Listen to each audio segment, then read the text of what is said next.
On the spectrum of media tackling dark subject matter, What Remains of Edith Finch exists somewhere north of the lighthearted comedic works of early Tim Burton, but south of the emotional devastation of something like Requiem for a Dream. The latest title from Giant Sparrow, the developer behind The Unfinished Swan, is a first-person narrative adventure that tells the story of Edith Finch, the sole surviving member of the Finch family, as she explores their old house, encountering vignettes along the way that teach her about her relatives and the place she grew up. One of the first things that becomes apparent is that this game is beautiful, both in its technical proficiency and its art direction. From the picturesque wooded approach to the stylistic flourishes of the vignettes, the game looks and sounds incredible. While the game is pretty linear, with few areas off the beaten path to explore, the environments are dense, giving players plenty to pore over and fill in their characterizations of the Finch family. The one caveat is the way the game uses character dialogue text within the environment. For the most part, it's clever and adds to the storybook quality of the experience, but the problem is that the game often attempts to wrestle camera control away from the player to force them to look at the text. It exists in a strange middle ground of not quite cutscene, but you're also not quite in control.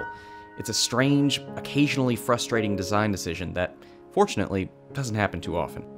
The house has plenty of stories to tell, but what is truly special are the character-specific vignettes found throughout the property.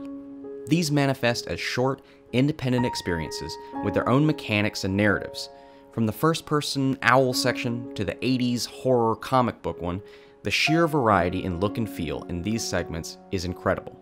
It would be easy to assume that a game attempting to pack in so many different concepts wouldn't be able to do any of them well, the jack-of-all-trades conundrum. But that's not the case.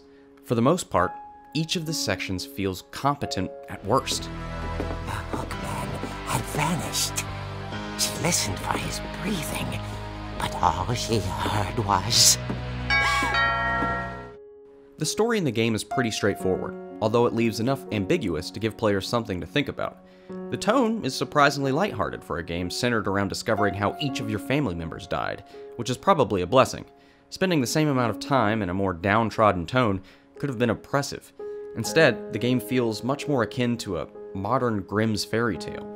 Speaking of length, What Remains of Edith Finch is a relatively short experience, clocking in between 2 and 3 hours. That's surprising when you consider just how much is packed into that amount of time.